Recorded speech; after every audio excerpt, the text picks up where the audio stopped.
forget the thumbnail. Be funny. Be funny. Tell them to like and subscribe. And you better introduce yourself, or they're gonna get confused. Connor, you can't make me do it. I won't do it.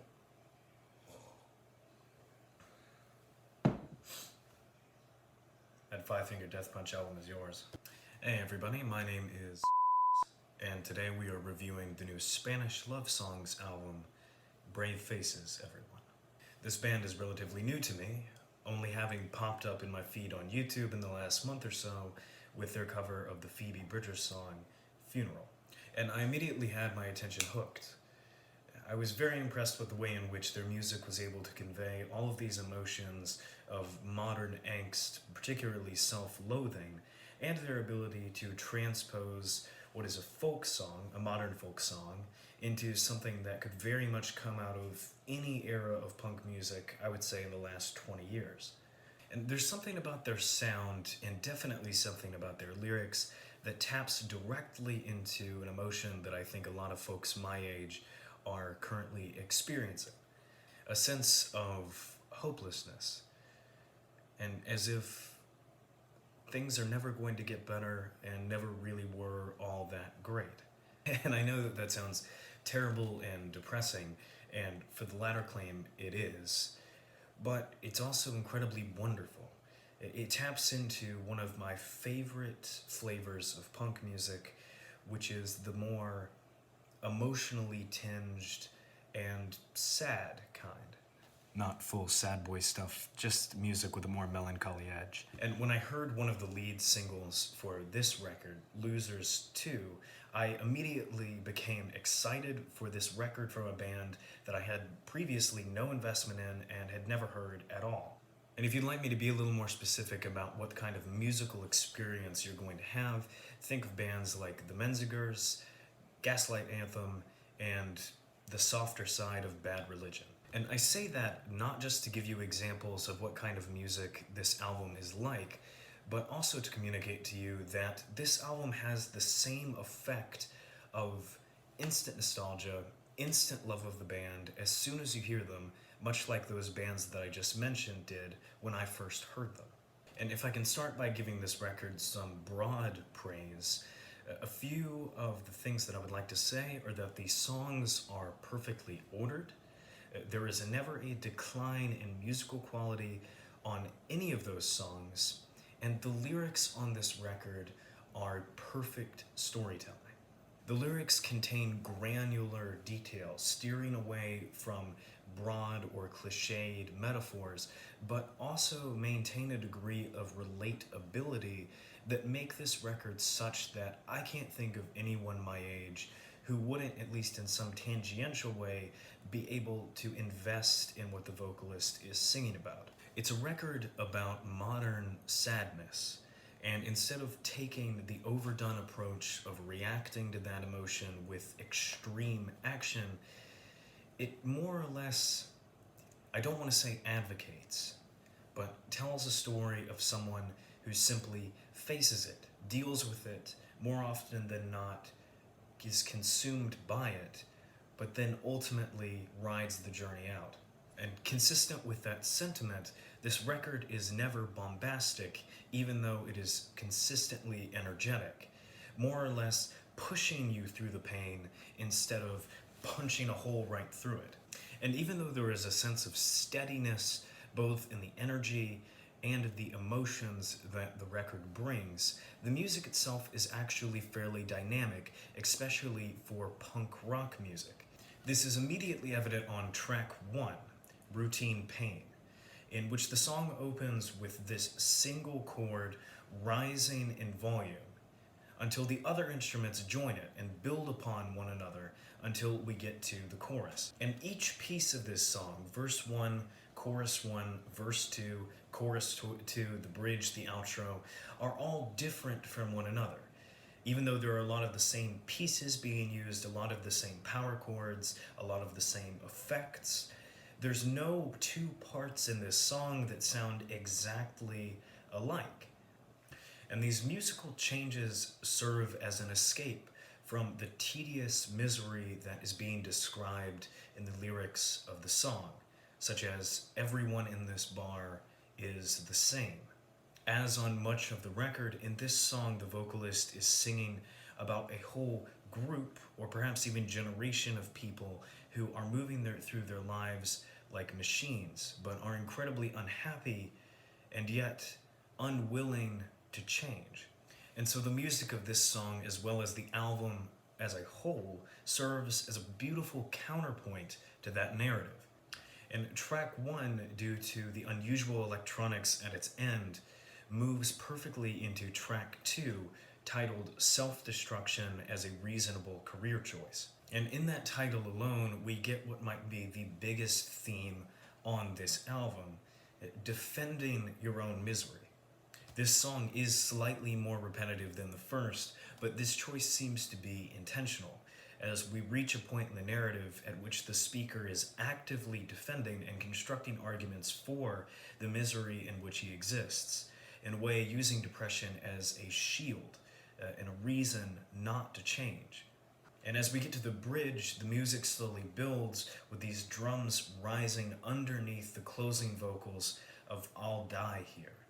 And from that point, the narrative zooms back out for track 3, Generation Loss, which opens on these very bright, twinkling, traditionally Midwestern emo chords, and then transitions into the same high energy and yet melancholy drive of the guitars that we've seen on the previous verses. And at this point, I need to point out the vocal style that's being used on this record. It's imperfect, and it seems to be deliberately imperfect. On this track in particular, the vocalist sounds like he's about to break down in a complete nervous wreck. He sounds like he's about to throw a fit, and all of that is perfect for the things that he is singing about. And just as all that energy feels like it is ready to release, it does with the chorus, which slows all of the instruments down in the time signature and leaves a lot of open space in the music, which really proves to provide this sense of catharsis to the listener.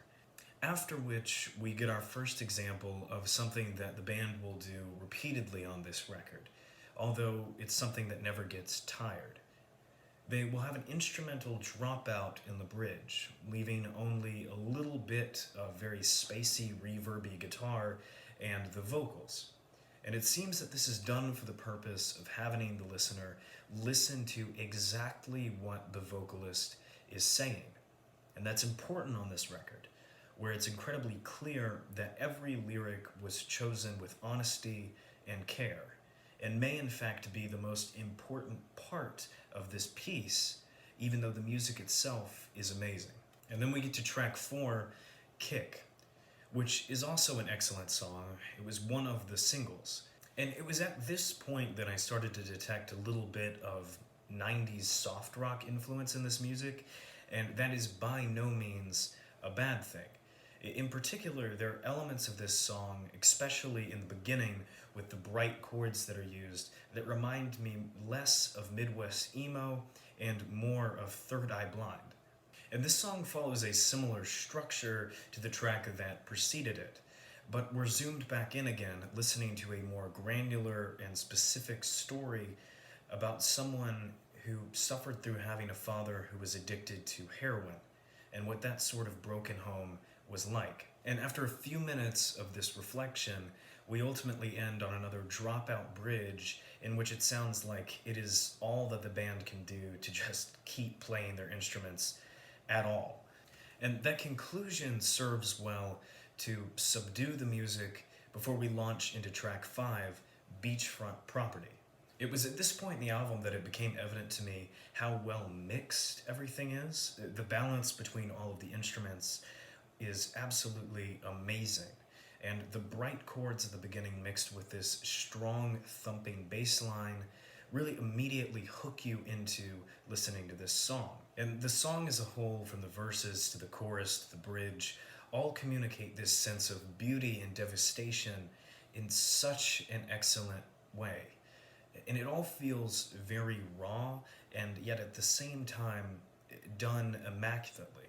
It's like watching an absolutely perfect independent film. And with that, I have to say that if you yourself are a musician and want to hear what it sounds like when something is more than the sum of its parts, when a band comes together whose each independent member is not on their own absolutely stellar, but when they are joined create something beautiful and I would say near perfect, then you have to go give this album a listen. I don't know if I have too many specific things to say about track 6, which is titled Losers, and if memory serves me right, was the first single released from this album. The only reason why I'm sort of at a loss for words is because all of the things that it's done right are the same as the things that all of the preceding tracks have done right, and there's really nothing to complain about either. This is just another excellent song tapping into the theme of defending your own misery about as well as anyone can.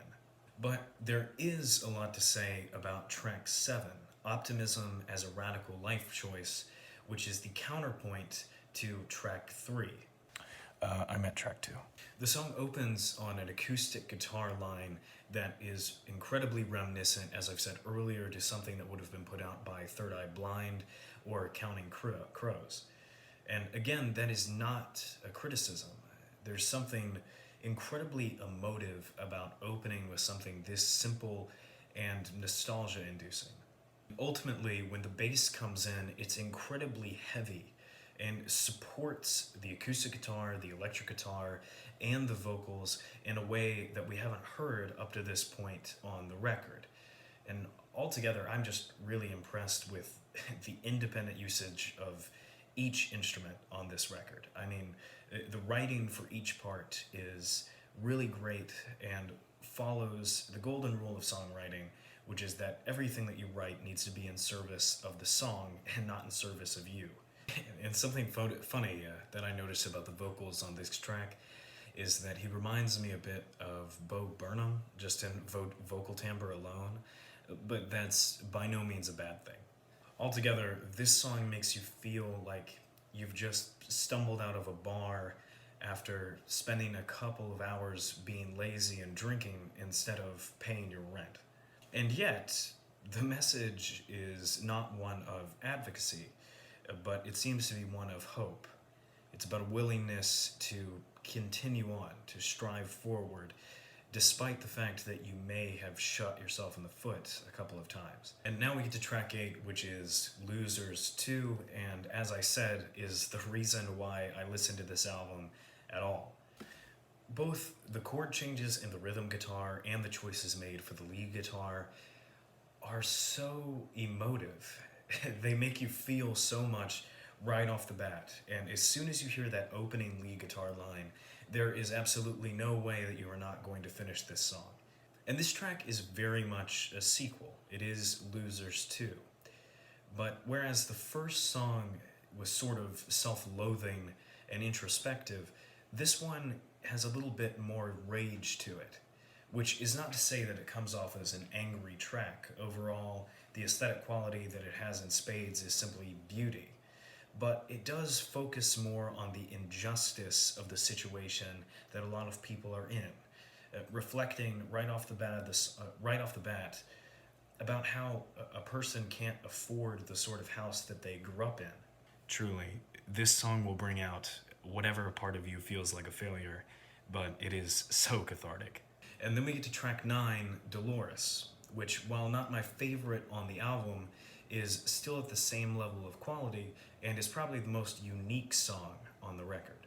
It opens on this sort of disturbing effect that sounds quite a bit like someone took a pick and just scratched it along the strings of a guitar very slowly once the guitar itself had been absolutely soaked with reverb. And then after a minute or so, you realize that this song has no chorus. The song is one verse and then an outro, and yet it runs the length of many of the other songs. It is a single dark story being told, which is why it's the only song on the record that is named after a person. And it concludes with a question that is just broad enough to appeal to everyone, which is, they're praying for you. isn't that good enough? And then we get to the final track and the title track, Brave Faces Everyone, which is so good. The track kicks off with this energetic opening, and then it builds and builds as if there's this bit of optimism in you that just can't take it anymore and is going to force you to see past your tunnel vision, whether you like it or not. And as I was listening to this song, I thought to myself that it felt as if we were slowly but surely crawling back through all of the depression and the sadness of everything that came before, trying to make our way back to the start with all of the rage and indignance that one can have when you've simply had enough. And just as I was thinking that, we get to the bridge in which lyrics from all of the songs that have preceded are presented to us in echoes. And as the song concludes and you're faced with all of the granular details and sad observations of the 9 songs that have preceded, the energy continues to build until the song is over. And you're left feeling as if this record has in fact asked you to be brave and to face these things. And man, this record is just so good. The funny thing about an incredibly positive review is that you find yourself without very much useful to say. There aren't a lot of things to make arguments for, and a lot of the things that you can say would be better left unsaid, and you should simply ask people to go listen to the record itself. Which is why I don't have very many closing thoughts as I wrap up this review. Other than that, I know exactly what the score for this record is. And it's a 10 out of 10. So please, no matter what musical genre you gravitate toward, if you are a metalhead, if you just listen to top 40, if you're into hardcore, if you're a country fan, hip-hop, it doesn't matter. I can't think of anyone who would not like this record. Maybe I just don't know enough people. But in my opinion, this record is absolutely perfect. And I would love for everyone who, for some reason, sees this video to go listen to it. And with that, see ya.